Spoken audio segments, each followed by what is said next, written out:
Welcome to the faculty panel participation part of our 55th reunion. And let me take the opportunity to thank Donna and Randy on behalf of all of us. As usual, we have been magnificently led by our two usual stalwarts. So Donna, thank you. Randy, thank you. And also thanks very much to the committee. The committee was very useful in designing this program. Ann Peck in particular had lots of great ideas, and we've tried to execute on them. Now, the subject that the committee requested for this panel was the research that's being done at Harvard today on subjects surrounding economic inequality and mobility and the role that things like education have to play in this process. And it turned out that that was an easy one because one of my own colleagues in the economics department has recently created a whole institute at Harvard for precisely the study of this subject. It's called Opportunity Insights. If anybody happens to be in the square, strolling along Mass Ave, if you simply look to the floor above the bakery right in back of Widener Library, the Institute normally, that is to say when Harvard is open for business, occupies the entire floor of the building immediately above the bakery. So look up and you will see all this nice research going on. So I'm going to introduce up front my three colleagues, and then they will speak to us, and then we'll have about a half hour at the end for questions and discussion. Leading off will be Raj Chetty. Raj is the Bill Ackman Professor of Economics in my own department, the Economics Department. Raj is the creator, the founder, the director of something called Opportunity Insights, which has gained a national following, and deservedly so, for the work that they are doing. And you'll hear from Raj and two other colleagues who are at Opportunity Insights. I won't embarrass Raj by going on at great length, except to say that he is and will be for this foreseeable future one of the outstanding stars of my department. Raj was properly educated, by which I mean he did his undergraduate work at Harvard and in my department. He's a summa cum laude graduate. He also did his PhD in my department. He's gone on to a very distinguished career since then. He's the recipient of MacArthur Genius Award, and very deservedly so. He won the John Bates Clark Medal for the outstanding economist in the country under the age of 40, again, deservedly so. And economists are known for predictions. And so I will confidently predict that in one of the very next few notches in which you see a member of my department receiving a Nobel Prize, it will indeed be Raj Chetty. Our second speaker, also from Opportunity Insights, is Sarah Oppenheimer. Sarah is the Associate Director of OI, Opportunity Insights, for Policy and Research. Previously, she was the Director of Research and Evaluation at King County Housing Authority. For most of the people on this call, I should explain that King County does not mean Brooklyn, New York. That means Seattle, Washington. And I'm guessing that we're going to hear something about a very interesting experiment that Sarah and her colleagues ran at the King County Housing Authority. Before coming to OI, Sarah managed research projects at the Harvard School of Public Health, the Dana-Farber Cancer Institute, and she's also been involved with an organization called Building Changes, which works on homelessness and focuses on issues of race and health disparities in homelessness. Our third panelist is going to be David Deming. Dave is the Isabel and Scott Black Professor of Political Economy at the Kennedy School here at Harvard.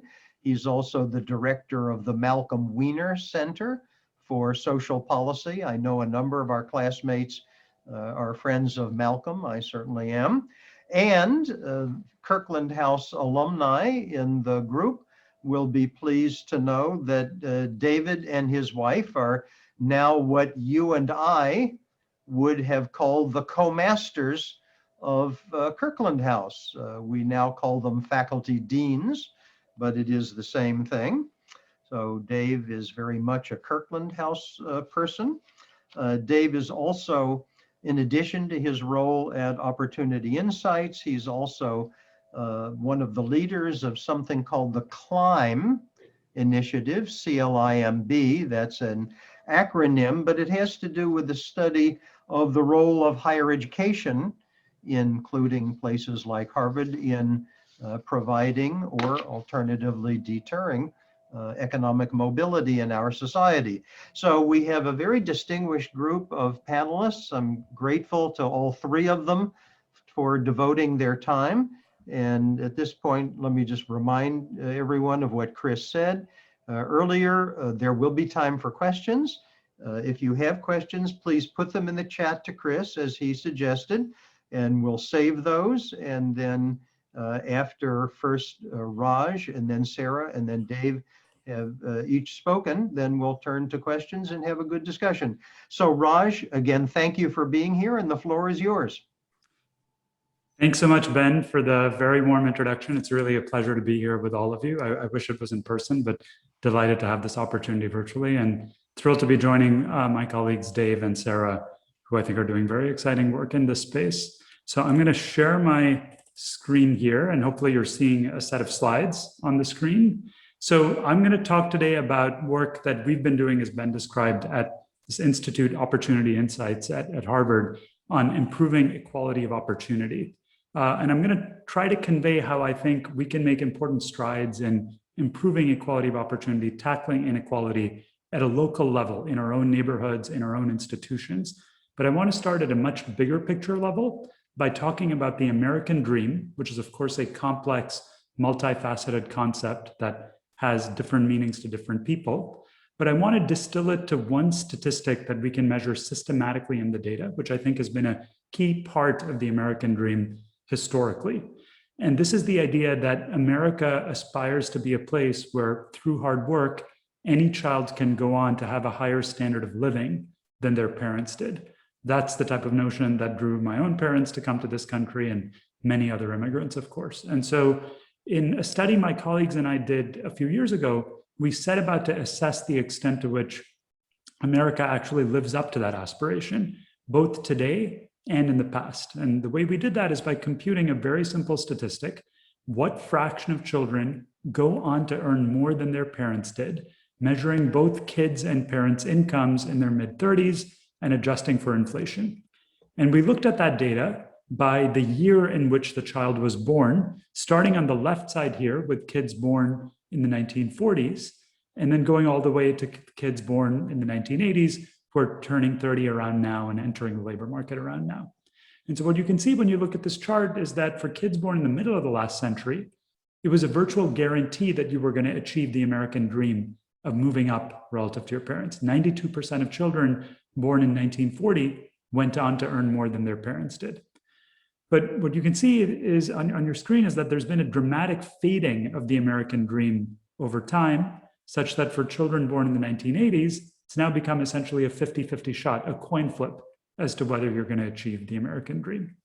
And so motivated by this broad trend, in our group, we're interested in understanding what is causing the fading of the American dream, and ultimately what we might be able to do going forward to restore the American dream and give kids of all backgrounds good chances of rising up.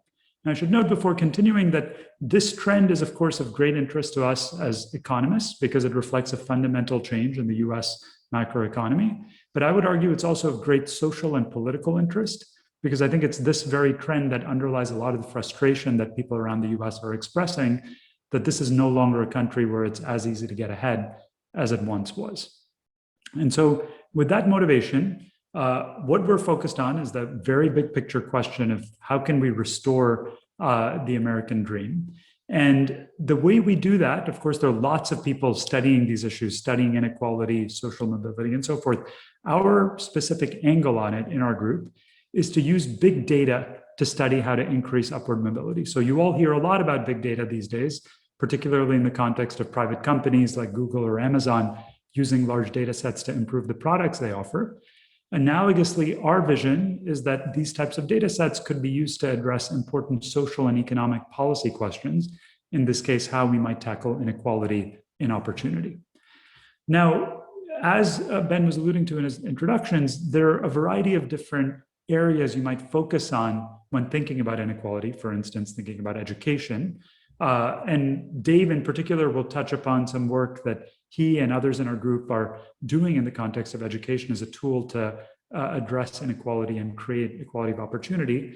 But what I'm going to talk about here is how we actually analyze a broad range of interventions, education, but also things like affordable housing policy, which Sarah will touch upon, to things like social capital or family structure, a variety of other things that might matter for kids' outcomes. And the way we're going to organize things is from a life course perspective, looking at how outcomes evolve from childhood to adulthood, rather than focusing on any one specific domain.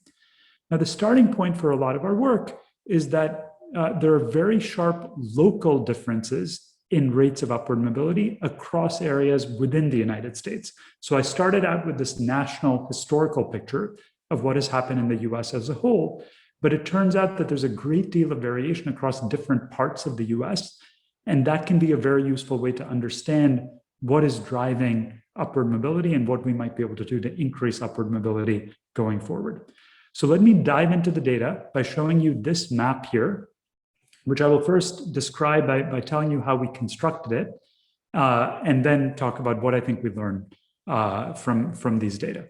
So to start by describing the construction, what we did here is took data on 20 million children born in the early 1980s in the US, essentially all kids born in the US in the early 1980s. We linked them to their parents using data from anonymized tax returns, and we mapped kids back to where they were born and traced their outcomes into adulthood to measure upward mobility for different parts of the US. So in particular, we divide the US into 740 different metro and rural areas.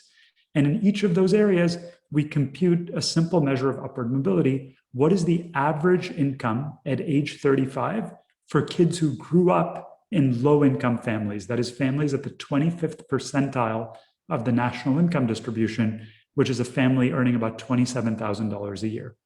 We color the map so that blue-green colors represent areas with higher levels of upward mobility, and red-orange colors represent areas with lower levels of upward mobility. So if you start by looking at the scale in the lower right-hand side of your screen, you can see that there's an enormous amount of variation in rates of upward mobility across areas within the United States. So you have some places in the center of the country, places like Dubuque, Iowa, for instance, where kids growing up in families making about $27,000 a year, one generation later, on average, are earning more than $45,000 or even $50,000 a year. So a substantial amount of upward mobility across one generation. In contrast, you have other places like much of the Southeast or a place like Charlotte, North Carolina, where kids starting out in families at the exact same income level, one generation later, are on average actually earning less than their parents did. So quite a bit of downward mobility in some sense. So you can see the broad geographic patterns in this map for yourself. We tend to have higher rates of upward mobility in the United States for kids growing up in much of the rural Midwest, much lower rates in the Southeast, and cities in the industrial Midwest like Cincinnati or Detroit or Cleveland, and higher levels of upward mobility in the coasts. So having documented this, we found this map to be a very useful way to structure our analysis of the drivers of upward mobility. So I think from a scientific perspective, it's very useful to understand what's driving this variation in upward mobility, because that can give us a lens into understanding why we have higher levels of upward mobility in some places than others. From a policy perspective, that analysis is also extremely valuable, because if we can figure out what, in some sense, a place like Salt Lake City is doing right, if you will, we might be able to replicate that in other parts of the country and create more opportunities for people across the United States. So the way I'm going to structure the rest of this talk is talk about a series of explanations that we've investigated over the past 5-6 years or so for what might be driving the variation in this map, and then turn to what I think that teaches us in terms of potential policy approaches to increase upward mobility going forward, which Sarah and Dave will talk about in more detail. So the first explanation that economists often come up with when they see this map is an economic one. Maybe the differences in upward mobility that we're seeing across places reflect differences in the labor markets across areas. So for instance, the Bay Area, which has relatively high rates of upward mobility in this map, we all know with the tech sector in Silicon Valley has had a booming economy. Maybe that higher rate of job growth benefits the kids growing up there. And this is really reflecting differences in labor market conditions across places. So to assess that, what we can do in this next chart here is plot the rates of upward mobility for kids growing up in low-income families in each city that I was showing you in the previous map on the y-axis, on the vertical axis, against job growth rates in those cities from 1990 to 2010, when the kids in our data were growing up. And what you can see here is that this relationship basically looks like a cloud. There's not much of a relationship between these two things. So to give you a couple examples, if you look, for instance, at a place like Charlotte, which I had called out before as one of the places with the lowest levels of upward mobility in the United States, many of you might know that Charlotte, in any other data, is typically seen as the engine of job growth in the Southeast. It's one of the places with the highest levels of job growth or wage growth in the United States. Similarly, you have a place like Atlanta. It's a booming economy. If you're driving around in 1990 versus 2010, you would see, Atlanta looks much richer than it did before. Yet what you can see here in our data, where we're following people longitudinally over time who grew up in Atlanta, we see that the kids who grew up in Atlanta, particularly in low and middle income families, appear not to have benefited from that growth. They still have relatively low rates of upward mobility compared to kids who grew up in other cities like Minneapolis or Pittsburgh, which had significantly lower job growth rates. So how is that possible? How can you simultaneously have very high rates of job growth and income growth, yet have very low rates of upward mobility for the kids who grew up there? The way that I think about it is that Charlotte and Atlanta are essentially importing talent. Lots of people move to Charlotte and Atlanta to get high-paying jobs in a company like Bank of America, for instance, which is headquartered in Charlotte. But apparently, the low-income kids who are growing up in those cities don't benefit directly from that and don't necessarily get those jobs. So the first very simple lesson that you see from this analysis is while mayors and local officials are often very focused on job growth or how can I attract, the Amazon headquarters to come to my city, it's actually not at all obvious that that directly benefits the residents of your city who voted you into office. And so there's no direct one-to-one connection between these two things. Apparently, we need to look to other potential factors that might explain these differences in upward mobility.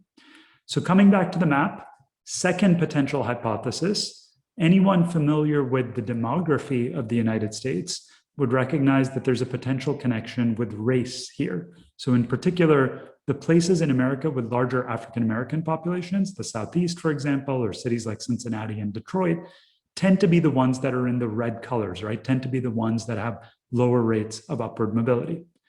Now, we all know that there's a long history of racial disparities in the United States. And so it wouldn't be surprising to learn that there are big differences in rates of upward mobility between Black and white Americans. And so you might wonder then, how much of the differences that we're seeing in these maps reflect not the effect of growing up in one place versus another, but rather differences across racial groups, and the fact that Black Americans tend to be concentrated in certain parts of the US versus others is being manifested as spatial differences.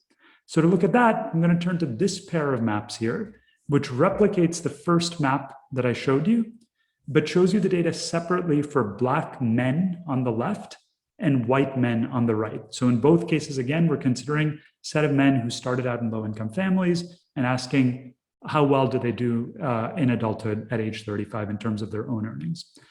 So when you first look at this pair of maps, you might have the reaction that it looks like they put these two maps on two different color scales, a red-orange color scale on the left and a blue-green sort of color scale on the right.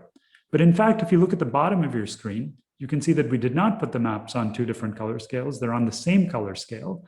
It's just that there is such a drastic difference in rates of upward mobility and economic opportunity for Black versus white men that you essentially have two non-overlapping distributions. The very best places in terms of upward mobility for Black men, a place like Boston, for example, actually has worse outcomes on average in terms of earnings than some of the very worst places in terms of upward mobility for white men, a place like Charlotte, North Carolina. So it's almost like there are two different Americas, one for Black men and one for white men in terms of rates of upward mobility. So that's the picture for men. Now, I deliberately broke this down by gender because if you now draw the same pair of maps for women, Black women on the left, white women on the right, notice that you see a very different pattern here. You see a very similar spectrum of colors on the two maps, reflecting the fact that Black and white women, looking at a variety of different outcomes, rates of upward mobility, income, looking at education, if Black and white women are growing up in families at the same level of income, we find that they have pretty similar outcomes on average. And so the stark racial disparities that we see in the US intersect with gender. They are driven in particular by differences in outcome for Black men versus white men. So what's the takeaway from this? Race plays a very significant role in driving differences in upward mobility across areas. However, even conditional on race, if you look at the map here on the right for white women, there's a substantial amount of variation in rates of upward mobility across areas, even for people of a given race. So race matters, there's no understating that, but place also matters, conditional on race. So what I want to do next, continuing on here, is to dig in a bit deeper. I've been talking about broad regional patterns, differences, for instance, between rural Iowa having much higher rates of upward mobility than places like North Carolina. To go further, what we did next is zoomed in to look at differences at a more local level to understand at what level of geography these disparities are arising. So is it about differences in state policies, differences across cities, or is it about something more local? And so to show you that data, I'm going to toggle over to this website called the Opportunity Atlas, which you can access yourself. It's a freely available interactive website that we've created using these data at opportunityatlas.org. And the way this website works is we're starting out looking at the national map, exactly like what I was showing you before in the slides. But essentially like a Google map, you can type in any address you like and literally zoom in to look at the data at a finer level. So what I'm going to do here is type in an address in Brooklyn, New York, and zoom in to look at the data in New York City on rates of upward mobility, census tract by census tract. So each census tract in America has about 4,000 people. And what we're doing is constructing the same statistics that I was showing you before, but now showing you upward mobility, essentially neighborhood by neighborhood within New York City. And so the first thing I want you to see as we've zoomed in here to the New York area is that rates of upward mobility vary sharply across very nearby places, right? So notice that the spectrum of colors that you're seeing on the screen goes from the darkest reds to the deepest blues that we were seeing on the national map. So what is that telling you? You can essentially drive a couple miles down the road in New York City and go from the levels of upward mobility that we were seeing in a place like Alabama to the levels of upward mobility that we were seeing in rural Iowa. And that hyper-local variation in rates of upward mobility teaches us that the origins of these differences in children's chances of rising up and achieving the American dream don't apparently arise from regional differences or state level policies, but apparently, really have to do a lot with essentially the city block in which you live, suggesting that there's something very local about what's driving kids' opportunities, which might make you think about a very different set of issues than things like the set of jobs available in a metro area or what tax rates look like at a national or state level, et cetera. So to go further, and I invite you, if you're interested in exploring your own area, to type in your own address in this website. What I'm going to do now is go back to the slides here and to talk about how we go further in understanding what's driving those differences in upward mobility across places by giving you an example from another city, Seattle, Washington, where once again, here I'm just taking a snapshot from the Opportunity Atlas. Once again, you see very sharp differences in rates of upward mobility across nearby neighborhoods. So to give one concrete example that I'm going to focus on, if you take the Central District, where a lot of low-income families currently live in Seattle, kids who grow up in low-income families there have average earnings of $26,000 a year. In contrast, if you take a place called Normandy Park, which is a bit south of the center of the city, you see that kids who grow up in equivalently low-income families there have substantially higher earnings as adults. So what I want to do now is, having identified this very local variation, try to go further in understanding what is driving the differences in outcomes that we're seeing between these nearby places.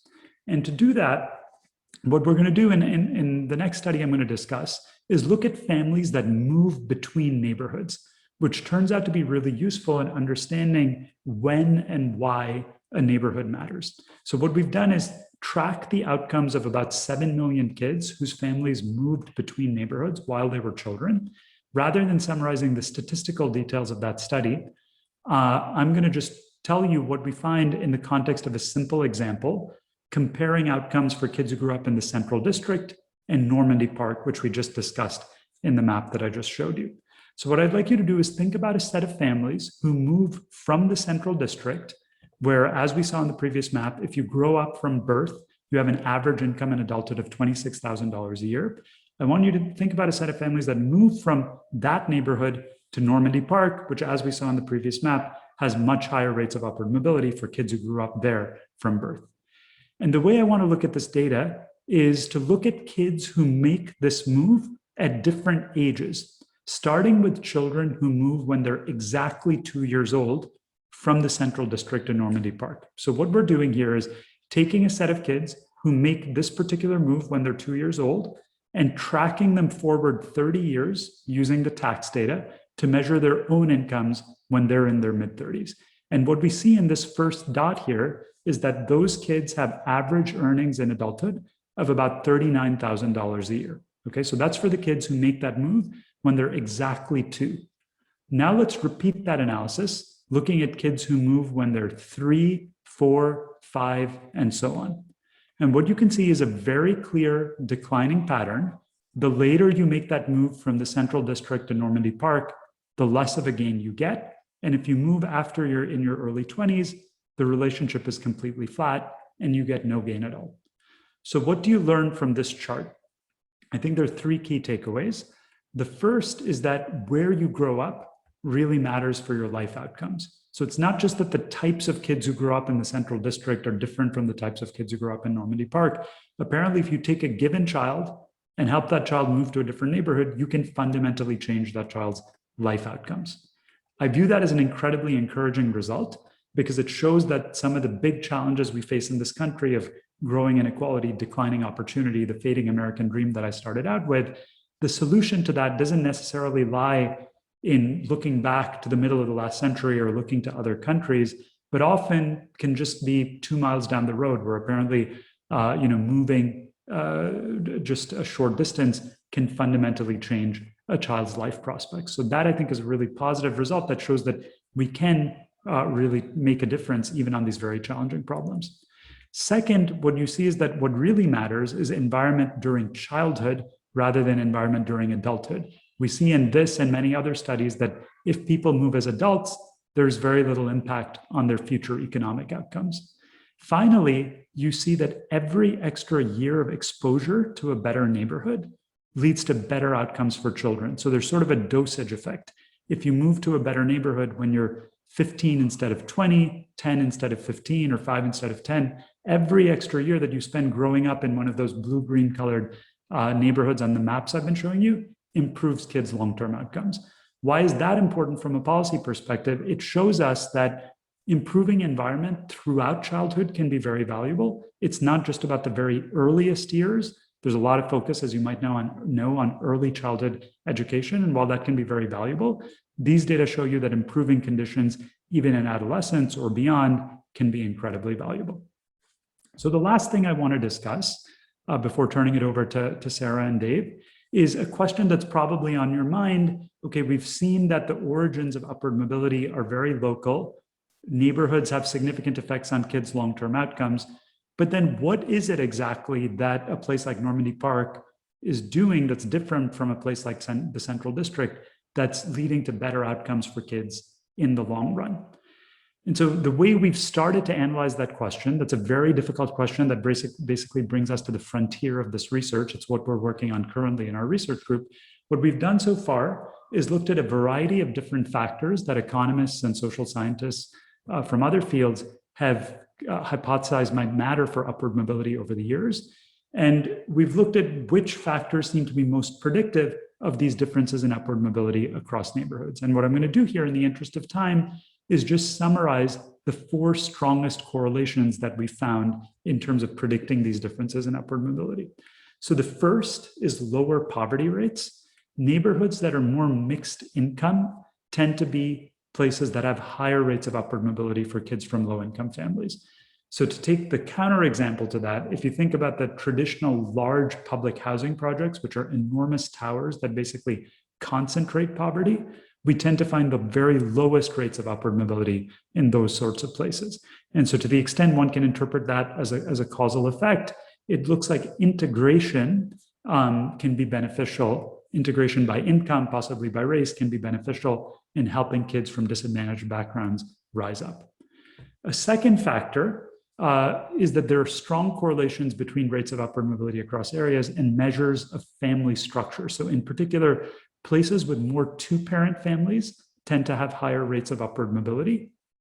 In understanding this correlation, it's important to note that it's not just about whether your own parents are married or not that determines your later outcomes, which might be intuitively what you have in mind, but rather about rates of marriage or 2-parent households in the community in general. So in particular, if your own parents are married, but you grow up in a neighborhood with more single parents, we see in the data that you are less likely to climb the income ladder. Now, what exactly the mechanism is there, we're not yet sure, but it again points to community level factors that really seem to be quite important. The third factor, which you might expect intuitively, is that places with better schools, measured in various ways, tend to have higher levels of upward mobility. So education plays a key role here. And then finally, an area that we're spending a lot of time focusing on now is that places with greater social capital tend to have higher levels of upward mobility. Now, social capital is kind of a nebulous concept. Some of you might know it was popularized by our colleague here at Harvard, Bob Putnam, in a famous book called Bowling Alone. The way I think about social capital is the old adage that it takes a village to raise a child. Will someone else help you out even if you're not doing well?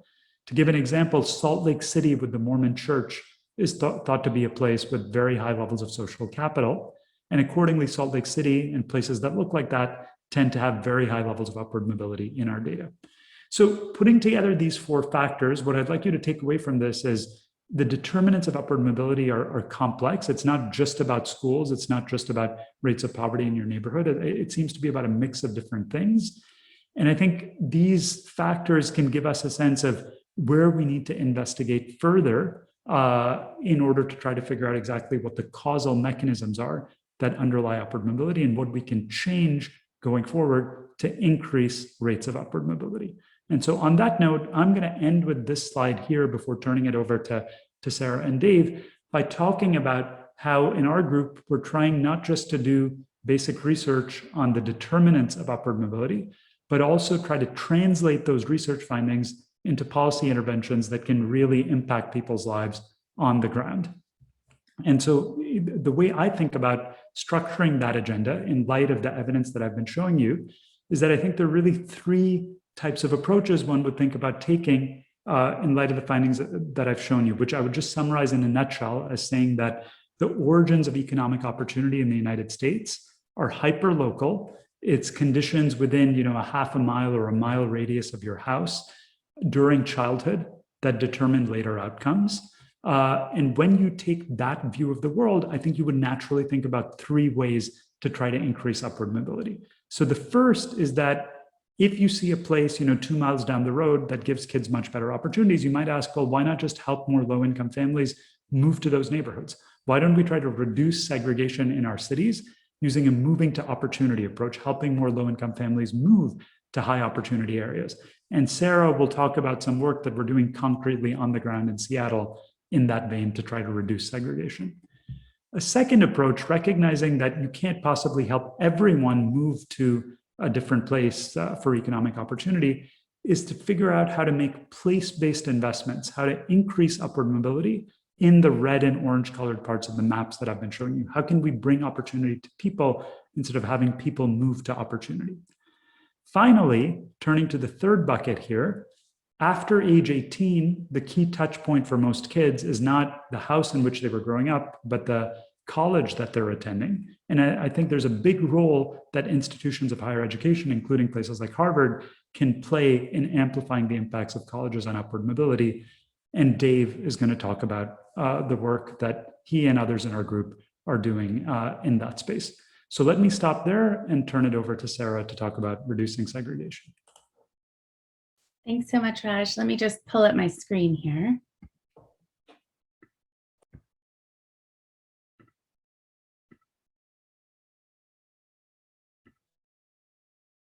Okay, are people seeing slides, hopefully? Yes, great. Thanks so much, Raj, and Ben and Dave for inviting me to come speak with this group today. I'm really excited to be discussing some recent work we're doing in those first two pillars with you all. And I'm going to be running through those things rather quickly so that we have plenty of time for discussion at the end. So the first two pillars, just as a reminder, one is on strategies that we're testing on how to expand families' geographic choices, and by way of that, reduce economic and racial segregation that we have seen. And then the second is on how we can increase evidence-based, place-based strategies and investments toward building opportunity in the places where it currently seems to be lacking. Oops. You guys, just trying to advance slides here. Okay. And so the first where I'm going to talk about is a project that we're doing at Opportunity Insights to address and reduce racial segregation called the Creating Moves to Opportunity Pilot, or CMTO for short. So CMTO was very much born out of the work that Raj was speaking to earlier, the new evidence on impacts of neighborhoods, on kids' long-term outcomes, and then the variations that we're seeing at that hyper-local level. When that research came out, in particular, it resonated with housing policymakers and with public housing authorities in particular. These were the agencies that administer the Housing Choice Voucher Program, a program that's sometimes known as the Section 8 program. And the Section 8 program is the country's largest rental assistance program. Its annual budget is just over $21 billion annually. It serves over 5 million people each year, of which about 40% are kids. So when we think about the housing resources that people have available to them and the potential of this policy and this program to expand where people can live, the Housing Choice Voucher Program should very much be one that helps us to expand the residential choices that folks have available to them. The way that the program works is that the voucher basically provides families with a housing subsidy that they can use to rent housing in the private housing market anywhere in the country.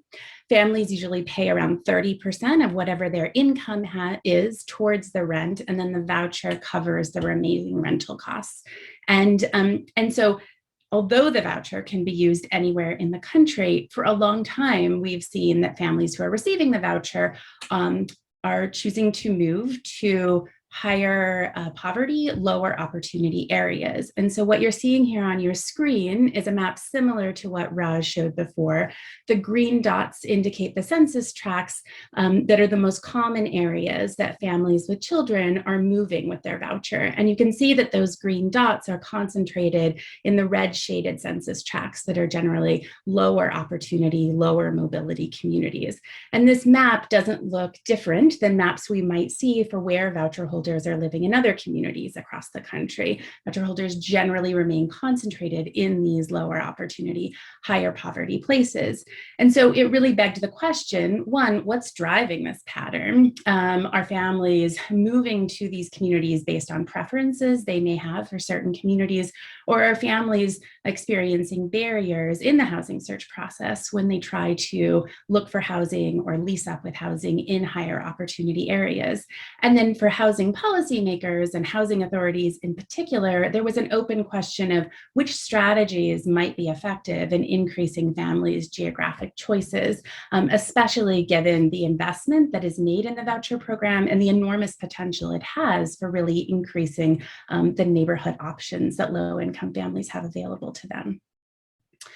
So the CMTO experiment was born from these questions. It really was very much a collaboration between researchers at Opportunity Insights, along with researchers at MDRC and JPAL, along with 2 housing authorities in the Seattle metro area, the King County Housing Authority and the Seattle Housing Authority.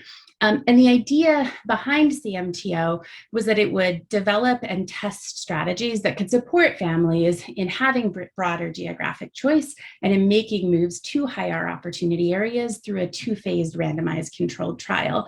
Although mobility programs and mobility services had been tried in sort of a scattershot approach before, there wasn't really robust evidence that could be used to inform policy on what strategies did appear to be most effective and really were done out of a rigorous study design. And so this offered an opportunity to really build that evidence. Also, because of the collaboration with the housing authorities and other local policymakers, the focus of CMTO was to very much test policy scalable strategies. And so not to test sort of pie in the sky ideas that might prove to be effective in a study context, but really couldn't be something that suggested scalable policy strategies, but rather to test things that, if effective, could be something that could factor into both local and national policy.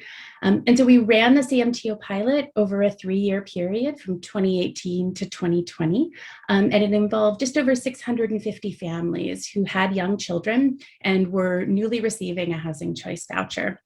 The study was set up so that families were randomly assigned to either receive services and be in a treatment group, or assigned to a control group where they still received the voucher but didn't receive services as well. And so we spent quite a lot of time really building out what the CMTO intervention would be, because like I said before, although mobility services had sort of been talked about in various ways in the decade before we launched CMTO, it hadn't been done with a lot of rigor around studying the implementation and the respective strategies and components those services should have. And it also didn't come from a lot of local insights. And so as we shaped the CMTO intervention over the course of a year, we incorporated an enormous amount of input from local stakeholders, from frontline workers, from families, from landlords, to really try to pinpoint what were the barriers that prevented families and landlords from either participating in the program or from participating in the program in high opportunity areas. This slide includes the service elements that ended up factoring into the final intervention design, and was really based around 3 key domains that were administered through a team of housing navigators that worked with families and worked with landlords. So the first domain was that navigators provided families with customized search assistance, providing education for families on where were high opportunity areas and what did we know from the research around what some of the benefits might be, such as Raj was talking about before, for kids growing up in high opportunity areas. Also working really closely with families on rental application coaching to put together a compelling application and narrative to overcome perhaps negative housing histories or poor credit or other things that might prevent landlords from entertaining families as viable candidates, and then providing housing locator services, so providing families with direct referrals to available units. Navigators also worked on increasing landlord engagement with the program. So the Housing Choice Voucher Program only works if you have not just participation from families, but also from landlords. It's really a true public-private partnership. And so navigators spent an enormous amount of time cultivating relationships with landlords, getting the word out about benefits for landlords on participating in the program, and overcoming some misconceptions or stigma that landlords might have. Also working closely with the housing authority and landlords on expediting lease-up processes so that bureaucratic red tape wasn't what finally stood in the way of families being able to successfully lease up in an apartment, and also administering an insurance fund to mitigate risks around any property damage. And then finally, navigators provided flexible financial assistance to families to defray move-in expenses that families might experience and that we found to be higher in high opportunity areas than they were in the remaining areas in the county and in Seattle. So things like security deposits and application fees, those were things that came through the services, through the CMTO services. And so all of these services together lasted for about 3 to 4 months. They were primarily services that were provided during the housing search period and did not continue after families had moved into housing. So these are the results that we saw from that service provision and the experiment. The gray bar here shows the percentage of families who were in the control group that moved to opportunity areas, so just had the voucher, no services, is about 14.3% of all families who moved to opportunity areas, and really mirrors the historic average where 11.6% of families had moved to opportunity areas. In the blue bar, you see that families who received the voucher plus services, 54.3% of those families moved to high opportunity areas. So a huge difference, and frankly, one that I think was much larger than any of us had expected at the outset. This really seemed to be a fairly simple, fairly straightforward intervention that could make an enormous difference in the communities where children, low-income children, were growing up in. So there was also a question around not just did families move, but what were the neighborhoods that families were moving to? And was there a possibility that CMTO was in fact reconcentrating voucher holders in just a small subset of opportunity areas? So this map shows where those high opportunity areas were throughout the Seattle metro region. Those are the areas that are highlighted in blue. The green pins indicate where families who received the services moved to, and the red pins indicate the areas that families who were in the control group moved to. And you can see that families who were in the treatment group reflect a really diffuse distribution. They were moving to opportunity areas throughout the region, not just to a small number of places. And we think that this is a really good indication that CMTO was effective not just in inciting opportunity moves, but inciting broad geographic choice among voucher holders. And then finally, there was this question of not just would the CMTO services help families to move, but would they be effective in helping families to stay in these communities? We know from what Raj was saying earlier that really this exposure and having long-term exposure to high opportunity areas is incredibly important for young kids. And so So understanding this question was really critical. So we did 2 things to this effect. One is that at 6 months after families move, we surveyed what their satisfaction was in their new neighborhood and how certain they were about wanting to stay in the new neighborhood. And you can see that families who were in the treatment group, which are the blue bars on these 2 slides, indicated that they were both more satisfied with their new neighborhood and also were more certain that they wanted to stay in their new neighborhood relative to families who had not received the services.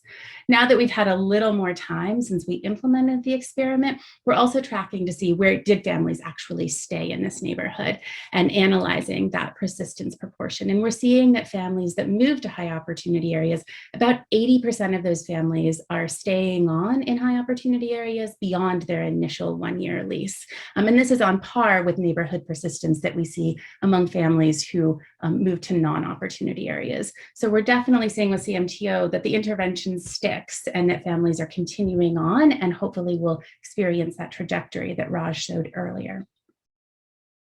Finally, as I mentioned earlier, we ran CMTO as a 2-phase trial. So phase 1 tested the impacts of a comprehensive service model that included all 3 of those components. Phase 2 was an opportunity to test out whether there were more efficient services that would produce similar results. And that goes to us wanting to test sort of the policy relevant, to test policy relevance here. We wanted to make sure that if there was a more efficient way of going about inciting opportunity moves, we knew about that too.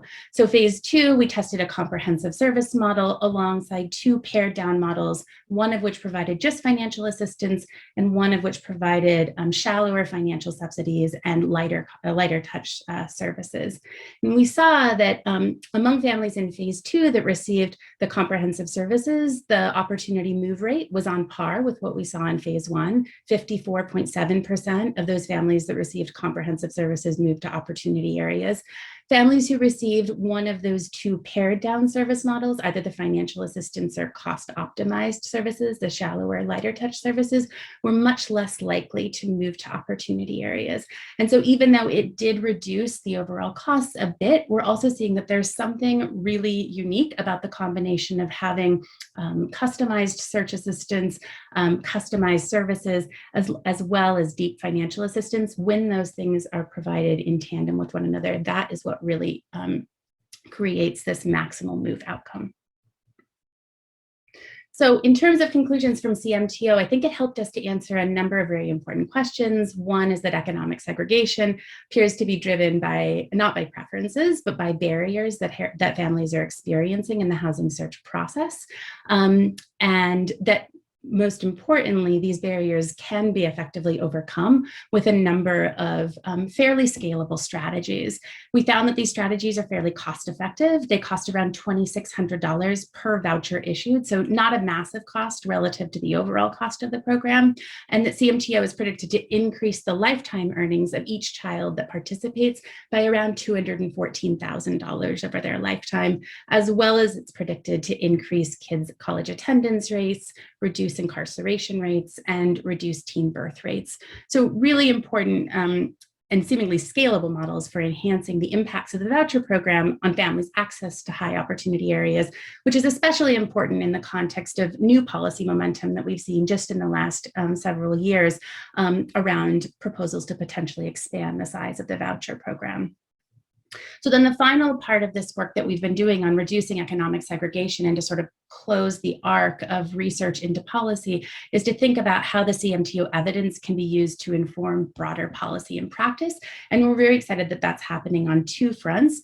On the research side, HUD recently launched a mobility demonstration, which is a 6-year demonstration that will allocate over $50 million across 9 sites in the country to expand the evidence on what mobility services work, to expand families' geographic choices and access to opportunity areas. And really the model of the demonstration has been built largely from CMTO, both in terms of the 2-phase evaluation design, as well as the services that were tested and proven to be effective in CMTO. But this will really generalize the evidence base. The question we get perhaps most of all is, sure, that works in Seattle, but does it work in other places in the country that don't look like Seattle? And so the demonstration will really be an opportunity to build that robust generalizable evidence. In the meantime, on the broader federal front, we're really seeing growing momentum for mobility writ large. There's been a number of bipartisan sponsored bills. Just recently, 2 weeks ago, the Choice and Affordable Housing Act was released, which would provide resources and strategies for increasing landlord participation in the HCV program.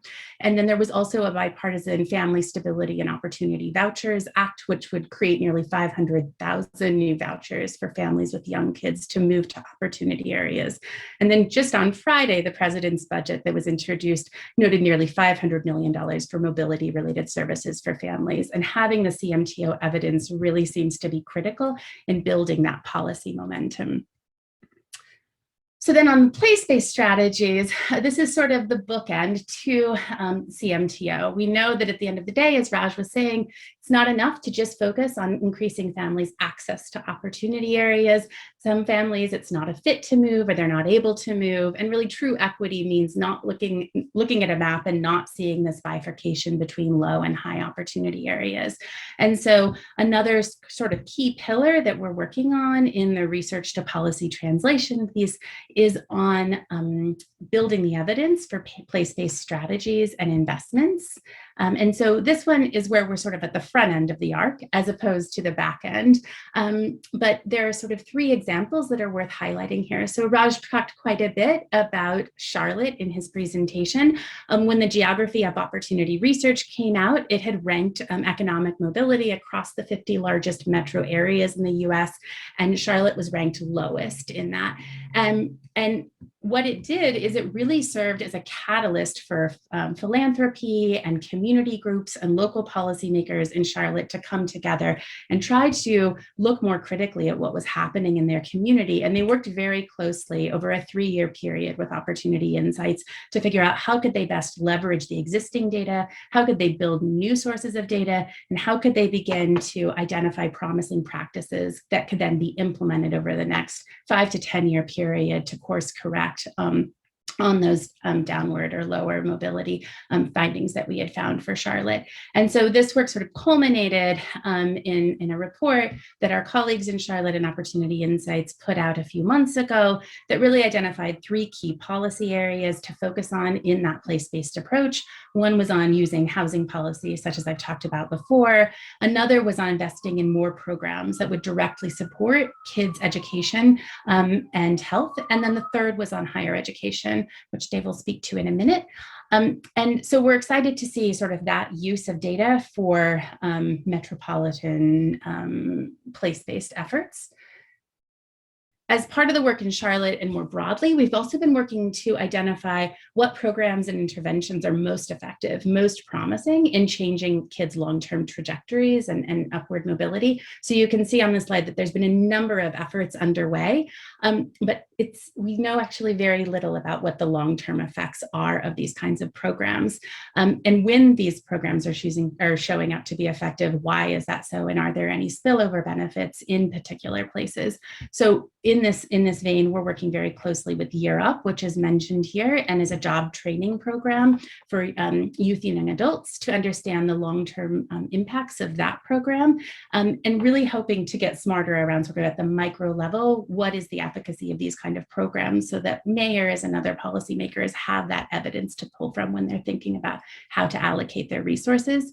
In addition, in a slightly broader lens, we're actively researching the sort of long-term impacts of broad place-based initiatives that the government has taken on over the last few decades, things like the Choice Neighborhoods Initiative and Hope 6, to understand what were the long-term impacts of these investments on families' long-term outcomes that can hopefully be used to inform follow-on investments. And then finally, I'll close on in terms of the place-based front. I think we're really optimistic that new analyses and big data resources that Opportunity Insights is putting out can help to help shape future targeting of place-based investments. So this map is based on data that Opportunity Insights has published on the Economic Tracker, which is another data resource that OI has put out that's a public good and that you can go to. And it shows how employment rates across New York City changed at this, or employment rates across New York City changed at the start of the pandemic. It shows that it was not uniform in terms of where employment started to dip, and that employment declines were in fact much higher in higher income zip codes than they were in lower income zip codes. And so it's an example of how we might be able to use big data to hone in on where needs are greatest, where place-based efforts might be most needed. And so certainly as we're seeing things like the infrastructure plan evolve and other current policy conversations, thinking about where there may be new opportunities to use data and research from the Opportunity Atlas, from the Economic Tracker, and from other big data resources to really inform and get smarter about those place-based investments. And so I will pass this to Dave to talk about the third pillar on higher education and on our work in that space more broadly. All right, thank you, Sarah, and thanks everybody for having me. It's a delight to be here with you today. I'll just jump right in and talk a little bit about college, and then we will have some time for questions. So, 1 second. Let me just start the slideshow here. There we go. Okay. So, as Raj and Sarah mentioned, we sort of talked about different strategies in terms of social policy to improve economic mobility. And I want to talk about higher education. But before I do that, I want to think a little bit about, when we think of intergenerational mobility, think about college as being a lever for low-income students from humble beginnings to advance to the middle class and beyond. What do we really mean when we think about intergenerational mobility? And so I want to think about one definition of it, and then show you how college may or may not play a role. So first of all, this is actually a chart from one of Raj's earlier papers with his co-authors looking at relative mobility. He showed you some figures before about absolute mobility, showing you what is the chances that I will do better than my parents is a sense of absolute mobility. Relative mobility is if you are born into the 25th percentile of the income distribution, let's say, what is our prediction for where you will be when you are an adult? And so this is a line showing for one generation in the US, the the income rank correlation between parents and children. And the way you want to think about this is that the flatter the line, the more mobility there is. Why? Because a flat line means my parents' income is less predictive of my income. So if you just look at one point on this line, you say, if I am born to a family in the 10th percentile of the income distribution, so my parents are quite poor, what this line tells you is that the prediction for my income will be around the 35th percentile. So I will, in expectation, do better than my parents in terms of moving up the distribution, but I'll still be relatively poor. Now, if we had a society, even a society with lots of income inequality in a static sense, like a variation in income among adults, you could still have a very mobile distribution across generations. How? Well, let's say that for people who were born into the 10th percentile, their predicted percentile was 50th. And then people born in the 90th percentile, their predicted percentile was 50th. In other words, knowing the income of my parents wouldn't tell me anything about my predicted income as an adult. In contrast, if everybody who's born poor stays poor, and everybody who's born rich stays rich, this line's going to be very steep. It might even be kind of like a slope of 1, 20th to 20th, 30th to 30th, 50th to 50th, and all the way up. Right? So the flatter the line, the more equal the more mobility we have. Right? The less predictive parents' income is of kids' income. So is the U.S. the land of opportunity? Chetty and his co-authors calculate a rank rate slope in the U.S. of 0.34. Is that big or small? Well, it's hard to say, but what we can do is compare it to another country. So here is the figure from Denmark. And what you see is in Denmark, for a similar cohort, this is comparing across countries, people of similar ages, you see a rank slope of 0.18. So at least for this generation, Denmark, in terms of, if you're born poor, what are the chances of getting to the middle class yourself? They're much greater. If you pick any point below the median, you see that children who are born poor in Denmark have a better predicted income as adults. And children who are born rich in Denmark have a lower predicted income compared to the US. So more opportunity across generations in Denmark than the US. But the key is you want to think about policy interventions like education, like housing mobility, helping people in an absolute sense, but also flattening the line, helping it be so that just because you're born poor doesn't mean you are doomed to be poor yourself. Because I want you to remember that line. So now we want to think about colleges a little bit. And we all know the way we talk about college as potentially being a great equalizer. There were policies in the past, such as the GI Bill. Both of my grandfathers went to college, were first-time college attendees on the GI Bill, both veterans. And many of us have similar stories. College can indeed be a ticket to the middle class and beyond. Yet it very much depends on how many people get to go and what happens when they get there. So college is potentially a ticket to the middle class, but for how many and for whom? So inequality in access can limit mobility and could even reduce it if we have the gateways closed to higher education and opportunity. So I want to just give you a brief synopsis of some work that Raj and his co-authors have done looking at kind of an initial look at this, thinking about at the college level, separating college's contribution to economic mobility into two different components. The first one is access, which is, are you letting low-income students in the door in the first place? Right? So your college, let's say Harvard or any other college, could be a great equalizer for poor students, but if none of the poor students show up at the door, there's a limit to how much it's really doing to improve economic mobility. Right? That's access. What is the income distribution of students accepted into your college? But that's not enough by itself, because if everyone who goes to the college, or even poor students who go to the college, don't do well after they graduate, then you're also not contributing to mobility. So you need to have the second part, which is success. What share of the college's attendees earn high incomes? And if you want to think about each college's contribution to economic mobility, it's really the product of these two. How many low-income students are you letting in, and how well are those low-income students doing after they graduate? Okay. And so what this work does is multiply these two together for all US colleges and plot each college's contribution to economic mobility. All right, and so just to give you an initial sense, since we're in a Harvard reunion, I want to show you how not just Harvard, but the Ivy Plus does. This is the Ivy League plus Stanford, MIT, Duke, and the University of Chicago. It turns out that these colleges are not doing that well on the access front. In the Ivy Plus, these 12 colleges, there are more students from the top 1% than from the bottom half of the income distribution. So So this is just a plot showing you this parent rank against the percent of students, and what you see is it's heavily skewed to the right.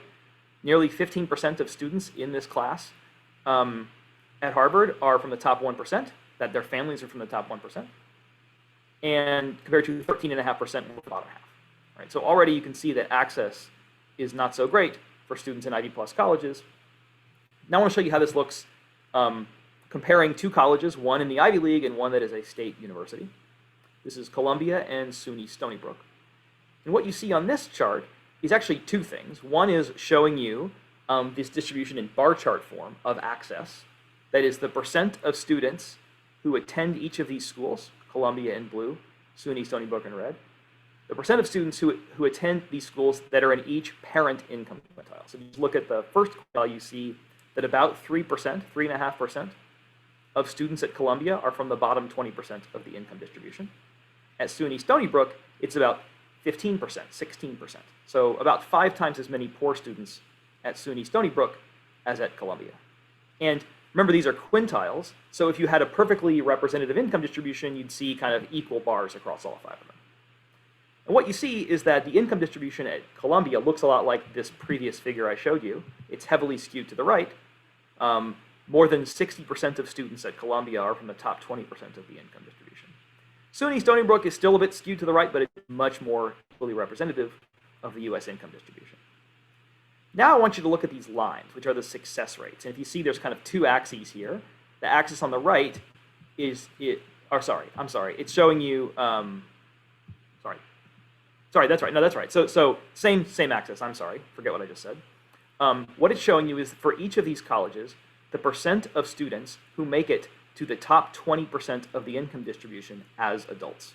So this is an somewhat arbitrary definition of success, but getting to the top 20% is surely a measure that college did what it's supposed to do for you. Okay? And what you see is that more students from Columbia get to the top 20% of the income distribution than they do at SUNY Stony Brook, about 60%. So students who go to Columbia are doing very well. Students who go to SUNY Stony Brook are also doing very well, not quite as well, only about 50% get to the top of the income distribution. But critically, the lines for both colleges are completely flat across the parent income quintile. So what this is telling you is that about 62% of high-income students at Columbia reach the top 20% when they're adults, and about 61% of low-income students who attend Columbia reach the top 20%. And again, at SUNY Stony Brook, that line is lower, it's about 50%, but it's flat. And so if you think back to this previous chart I showed you, right here, you see in the US distribution, the line is quite steep, upward sloping. Being born poor means you're more likely to stay poor. But if I say, okay, let's take a poor student and a rich student, both of whom went to Columbia, or both of whom went to SUNY Stony Brook, that flattens the prediction of success completely. So basically, low-income students who attend Columbia do as well as rich students who attend Columbia. Low-income students who attend SUNY Stony Brook do as well as rich students who attend SUNY Stony Brook. So what that tells you is that college really can be an equalizer for low-income students who attend them. But the problem is that some schools, especially schools like Columbia, there just aren't enough low-income students. So what you can do is you can take every US college and you can plot them in terms of these 2 variables, access and success. Here's Columbia, and you want, if you're contributing a lot to economic mobility, you want to be up and to the right. So what you see is that SUNY Stony Brook, the red dot, is actually pretty far up to the right. It's doing about as well as any college in the US in terms of sending low-income students to the middle class and beyond. Columbia is doing very well. It's sort of up and to the left. It's doing very well in terms of success. That is the probability that a low-income student, a student who's born low-income, will get to the top 20% themselves. It's doing very well on that measure, but in terms of access, it's really far to the left. There are not any poor students at Columbia. And this is what the overall distribution looks like. And you can see here, the blue dots are all the Ivy Plus schools. They're all up and to the left, right? So they're all doing the poor students who attend these schools are all doing very well, but there are not very many poor students at these schools. And then actually the public flagship schools like University of Michigan, University of North Carolina, Chapel Hill, those schools actually do worse on net than the Ivy Plus. Why? Because the success rate for poor students at those schools is lower, but the access rate actually isn't that much different. In some cases, it's the same or even less. And so it turns out that these public flagship schools are actually not admitting very many poor students either. They're also not admitting as many rich students. They're much more representative of the middle class. But in terms of helping low-income students climb the ladder, they're not actually contributing anymore.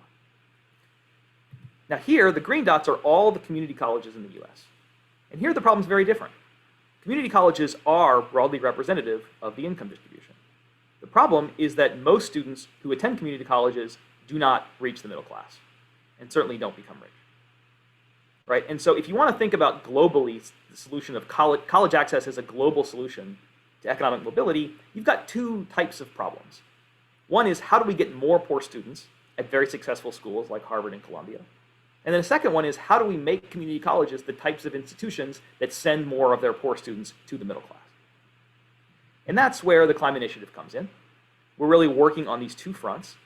Raj and I and John Friedman have partnered, and over the last several years have relatively, in a kind of laborious process, have convinced more than 400 colleges and universities across the US to give us all of their admissions and attendance records, and we've linked it to income data from tax returns so that we can measure the contribution of each of these colleges to economic mobility, and so that we can learn the schools that are up and to the right. What are they doing? How can they help the schools that are down and to the left?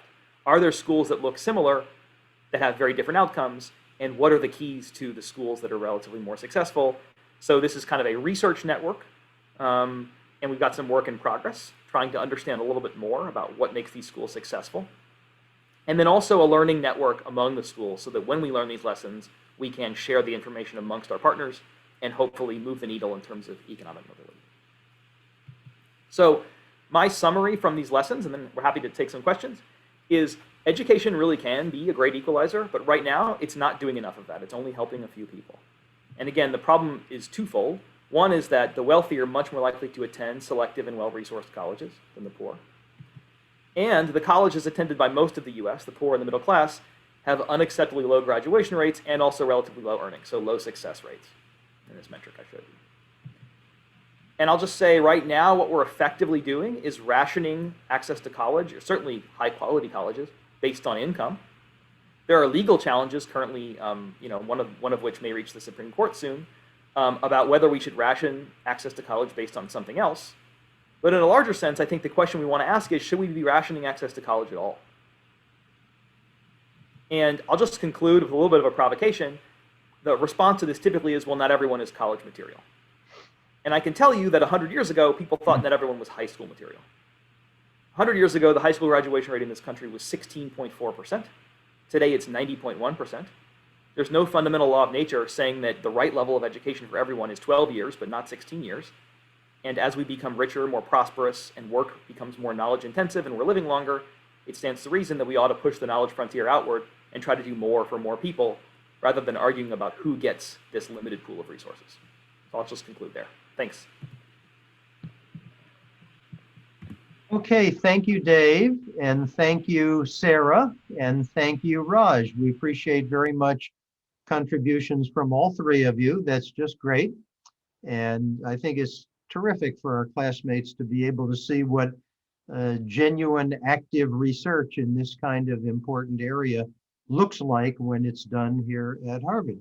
We're running over, but we don't have any need for a hard stop at 3:30. And so let's just see if we can get as many questions from our classmates as possible before we start. So let's see where we are.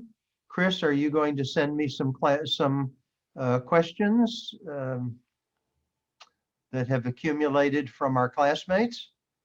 Yes, you have a few just now. So I'd start with Okay, here we Randy. go. Here, I see one from Sandy Unger. Sandy, can you unmute yourself? I could read your question, but I think it's better if you do it yourself. So Sandy, if you could unmute yourself and ask your question, and we'll get one of our three panelists to answer.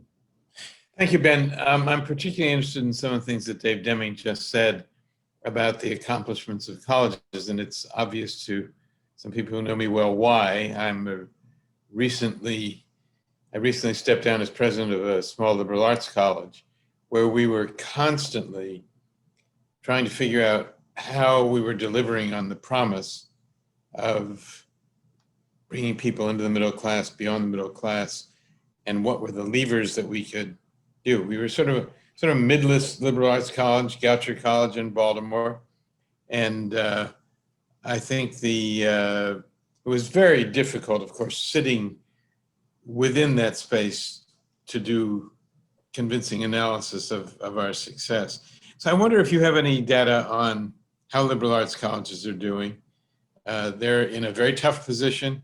They're competing more aggressively with each other for a declining share of the market, and many are in very severe financial trouble. Quite a few, more than is generally revealed. So I just wonder what you can, if you have any data, if you've bothered. Liberal arts colleges tend to get neglected in studies like this because the numbers are relatively small compared to the larger universities.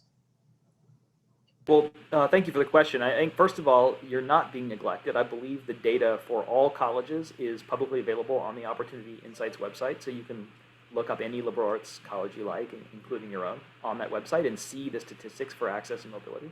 If I had the wherewithal while answering your question, I'd bring it up right now. Maybe Raj is doing that. He looks like he's typing. But the larger question, I think, is really important. Liberal arts colleges, actually all but the wealthiest colleges, like the IB+, are really facing this issue somewhat desperately. As you mentioned, there's declining demand for enrollment, fewer and fewer people who can afford the tuition. And not that these schools are getting rich, as I'm sure you know, it's that it's just hard to keep class sizes small and keep a resource-intensive experience, the kind that can help students who haven't previously had the support get through college, and do that without, while still paying the bills. It's just getting harder and harder as the price of college rises. And so I think probably the solution is, one way to do this is to help out the colleges directly. Another way to do it is to provide more financial aid or other supports for low-income students to attend the colleges of their choice. So, for example, President Biden has proposed doubling the Pell Grant as part of his packet, part of the, I forget which one it is, I'm forgetting the name of it. One of the two, the last one, the infrastructure bill. Yeah. The third of the three plans. I don't know if that'll pass or some incarnation of it. The point of that is that it helps, presidents of liberal arts colleges, such as yourself, who want to admit more low-income students but actually can't afford to give them all the financial aid they have. If you double the Pell Grant, that's the type of thing that makes it more viable. And then I think also all colleges, including Harvard, are going to have to get smarter about the way that we use resources to improve student education. I mean, I know it's kind of heresy to say this, but we don't do a lot of performance measurement. There's not a lot of tracking of teaching quality. There's not a lot of understanding within these institutions of how to squeeze more out of a dollar in terms of getting students through college and teaching them more and things like that. And we're probably going to have to do that because of the cost pressures you described. Raj, did you manage to call up the Goucher data for Sandy? I didn't pull that up in particular, but I put in a link where you can just type in any college's name and there you go. Look at the data. Yeah. Okay, Sandy. So you can get Goucher and your four most fierce competitors all at your convenience. Okay, next up is Charlie Spencer. Charlie, can you unmute yourself and ask your question? I'm just wondering if you weren't really talking about what's the hope for the darker areas of this research, but community colleges performing so poorly with regard to income mobility outcomes is not good. And do you see anybody working on, is that amenable to change? Who's focusing on that? And Dave, I don't know if you want to jump in, but I mean, I'll just say at a broad level, absolutely. I think there is hope. There's a lot of focus from a numbers perspective. We've been talking a lot about Harvard, Columbia, places like that, but obviously in terms of the numbers, what really matters are places like community colleges.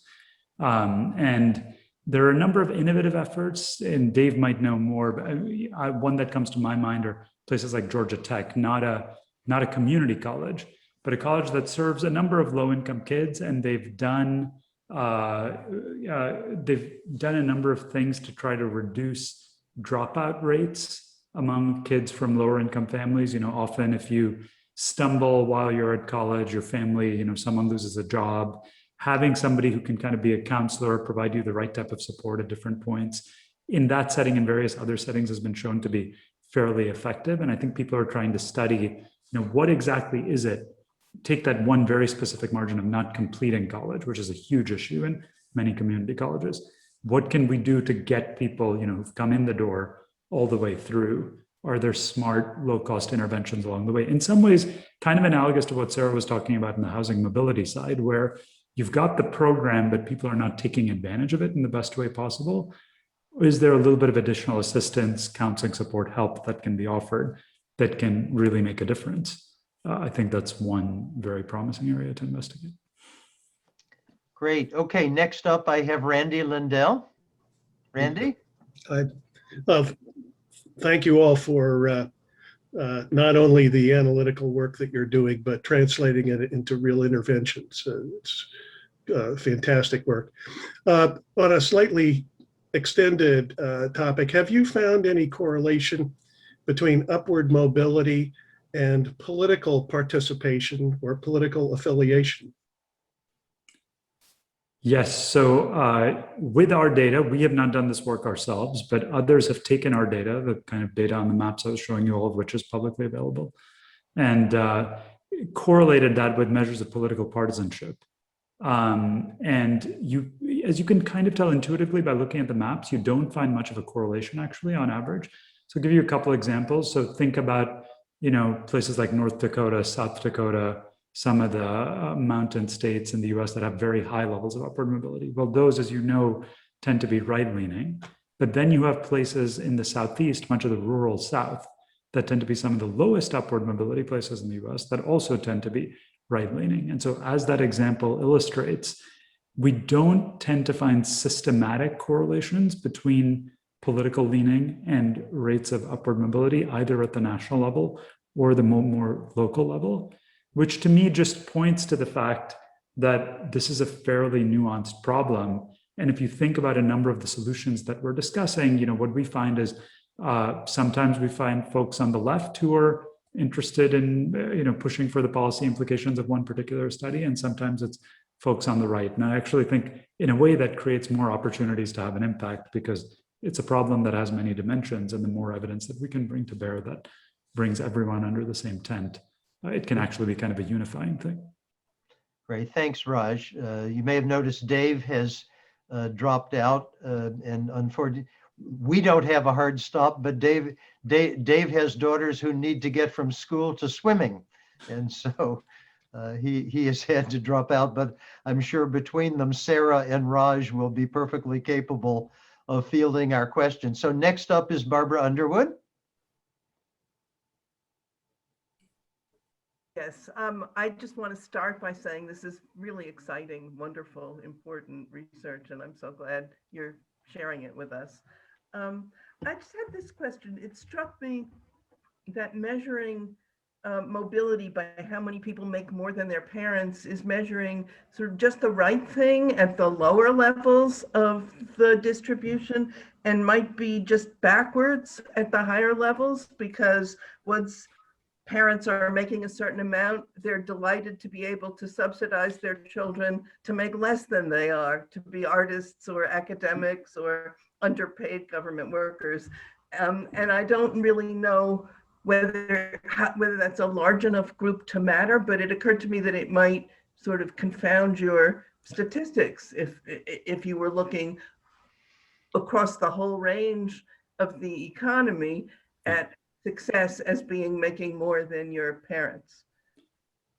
Yeah, it's a great observation. I think you're spot on. Economists gravitate towards focusing on income, partly because it's the thing that we can measure well. If you think about where this data is coming from, all from tax records, we record that very well compared to other things that naturally might matter.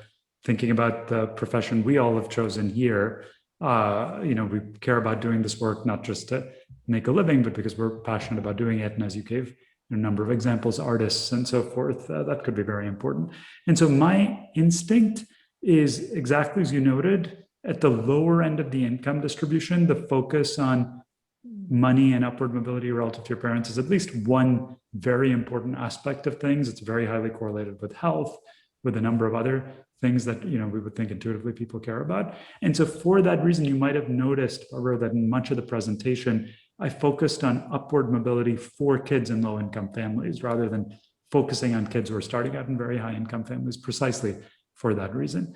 At the high end of the income distribution, we are now starting to work on measures of opportunity that are richer, that take into account things like your occupation, that go beyond just a simple money measure. And my impression from starting to look at that kind of data is the phenomenon you're describing becomes very important in the very upper tail. So parents who are truly affluent, say in the top 5% or really even the top 1%, who can think about providing their kids resources so that they don't have to work in some sense. But for the vast majority of the population, this is not the central phenomenon. And so these kinds of measures at least provide a very good starting point. Okay, we're at 3:30, but let's keep going. I have 5 more questions, I think, on the screen. And so let's see if we can get all 5 of them before we thank Raj and Sarah and let them get back to doing research. So next is Jim Kabulka. Jim, you want to unmute yourself and ask your question? Yes. First, I want to say this is really path-breaking work and has such important implications for so many of our public policies. When Sarah was making her presentation on the Section 8 housing vouchers and that experiment, I was thinking of wondering what are some of the characteristics of high opportunity areas that distinguish them from low opportunity areas. And I assume that one of them would be the quality of the public schools. But I also wondered about the quality of the public transportation. I assume that when people move to a high opportunity area, that their job opportunities are not necessarily going to be confined to that particular neighborhood. Job opportunities are scattered throughout a metropolitan area, so they would be dependent on good public transportation. So how do these various services relate to the opportunity to move into a high opportunity area? Yeah, that's a great question. So, public transportation or transportation options is certainly something that factors into the conversations that we've been having with families and CMTO, and actually does not seem to be a hallmark of high opportunity areas. Raj can speak to this more. In a lot of cases, you were right. Quality education and the quality of schools there is one of those correlates that we're finding in the others that Raj mentioned, but transportation, not so much. I think one of the things that has been important is that the opportunity areas are more around the impact that has for kids. And the evidence is a bit more mixed around what that means for adults who are moving. And so sometimes for some families, that means not moving to certain areas because it's too far and they wouldn't be able to get to work, or it's too far from their church or their family or whatnot. I think one of the benefits of using tools like the Opportunity Atlas is that it sort of helped to check our assumptions around where are opportunity areas, and it's really diversified the maps in a way that hadn't been done previously. So there are areas such as Normandy Park that Raj talked about that didn't show up as opportunity areas on prior maps that some policymakers were using and do now show up. So it gives just a broader choice set for families to choose from. And then when services are being provided, it can help navigators and families to really think about, well, what's important? Do you have a car? How far is this from a light rail station? Are you continuing to work in this location and that kind of thing? So, but I think, public transportation continues to be an option in a lot of these more suburban locations. I think on the supply side, I'm optimistic that things like transit-oriented development and things that are, steps that are being taken to increase affordable housing supply around where transportation is growing will help to ensure that there's more affordable housing options for families in these higher opportunity areas. But right now it is an issue. Thank you. Great, let's keep moving. Thanks, Sarah. Next is Lori Schiffer. Lori, can you unmute yourself and ask your question? It's actually Lois Schiffer. Yes, my question is, in one of the beginning. My apologies. It's okay. One of the Came up as Lori. My apologies.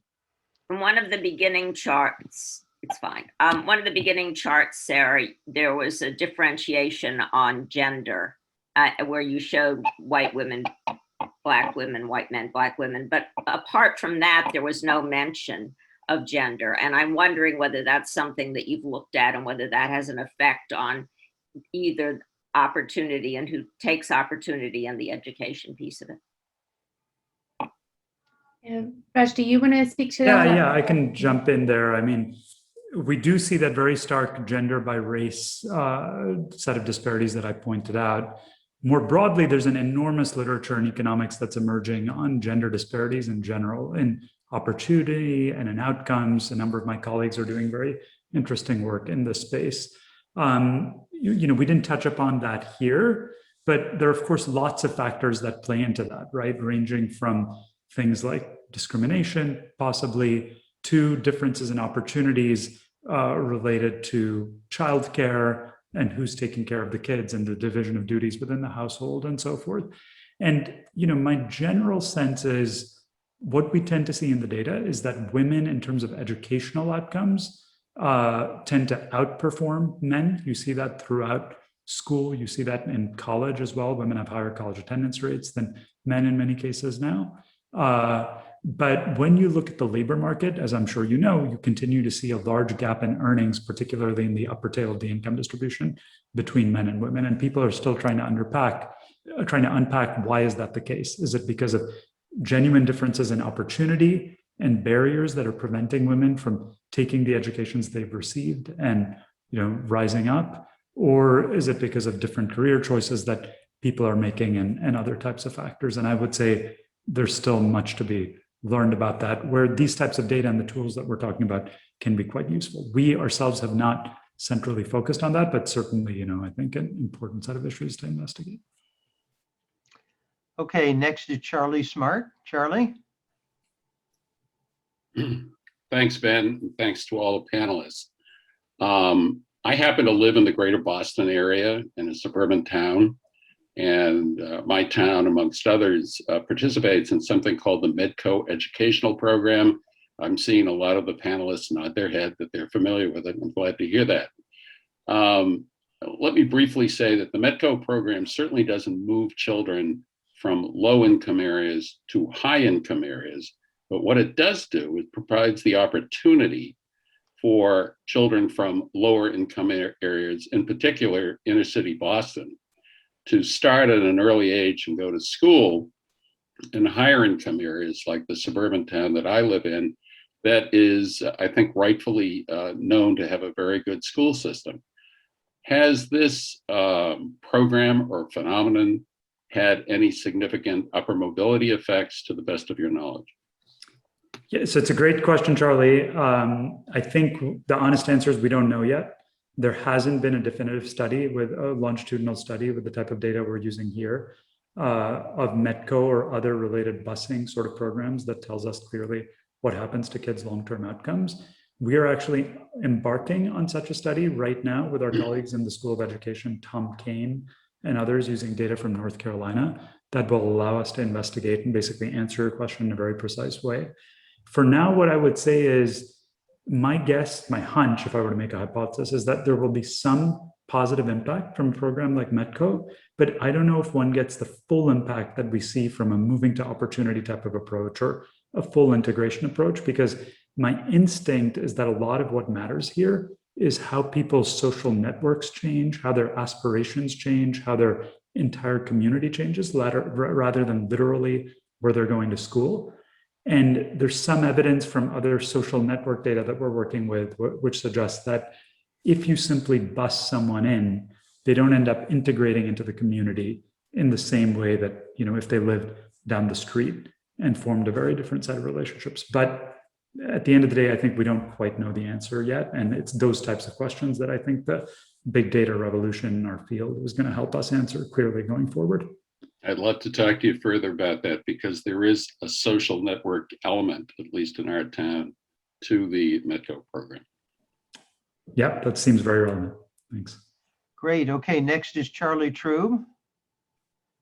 Charlie? To unmute myself. I was just wondering whether the local area data you showed can be disaggregated by gender and race. When you presented the New York City data, what was really startling was that the lowest mobility areas were the ones where the incomes were lowest were the Black areas of the city, including the Black middle class areas of the city. It was not necessarily the poorest parts of the city. It was the ones that are most heavily African American. And I think it's a very serious issue.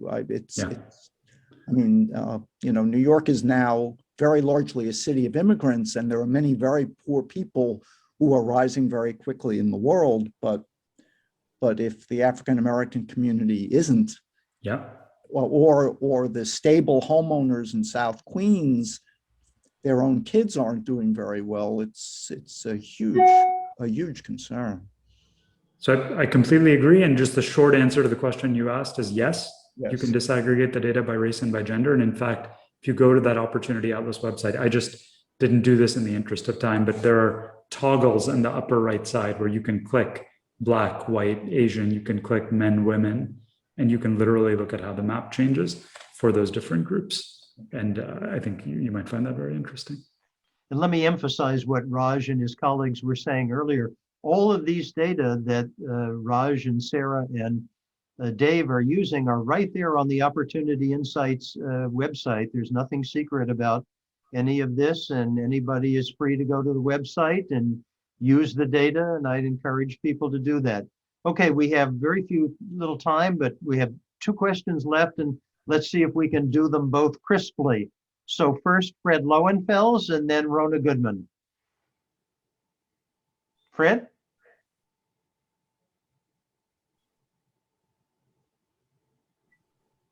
Well, maybe Fred, are you there? Maybe Fred, here we go. Maybe Fred had to drop off. No, I'm here. Oh, great. Okay, go ahead, Fred. Following up on the New York City issue, we have a mayoral contest now, and there are 8 candidates from progressive to moderate, and none of them are using this type of data or information that I can tell. It's all the bromides. We got to get people off the street. We got to build more housing. So how do you get the worthwhile information that you folks are developing to the people that are going to make a difference on the ground? Thanks very much. I mean, that's an issue that we struggle with or trying to work hard on from a communications perspective. I will note that Sean Donovan, one of the candidates, is on our board, and we've had a number of conversations with him. We are finding quite an appetite among policymakers of all stripes for these sorts of data. They might not mention them in campaigns and might not yet be, really part of the public discourse, but we are working on that. We welcome ideas on how to do a better job of doing that. But absolutely, I mean, I think part of it is figuring out the science, but then as you can tell, we try to invest a fair bit in communicating that science, and hope to do more, given that, especially this issue of economic opportunity, I think is really one that lots of people care about and can bring people together. And so there's a great opportunity there to make a difference. And I think also that opportunity is not limited to economists and researchers like ourselves. This is an area in which people such as all of the classmates present can help to publicize the fact that there is serious research going on that in real time is generating useful results, and try to bring it to bear. Rona, the last question is you. Okay, my question had to do, was similar to some of the other questions before about Black males and success rates from college, but I think the answer is go to your chart and see how it works. So you can skip my question. Thank you. Okay, well, in that case, in the interest of time, thanks, Rona. In the interest of time, I'm going to thank again Raj and Sarah, and Raj and Sarah, please pass on my thanks to Dave as well. Thank you very much again to our organizing committee. Thanks especially to Randy and to Donna. Thanks to Ann Peck, who had the idea for this topic for the symposium. And with all of that, I'm going to declare us adjourned. Thank you. Thank you, everyone, and thank you, Ben. It's a pleasure to be able to join all of you. Thank you. Thank you. Take care.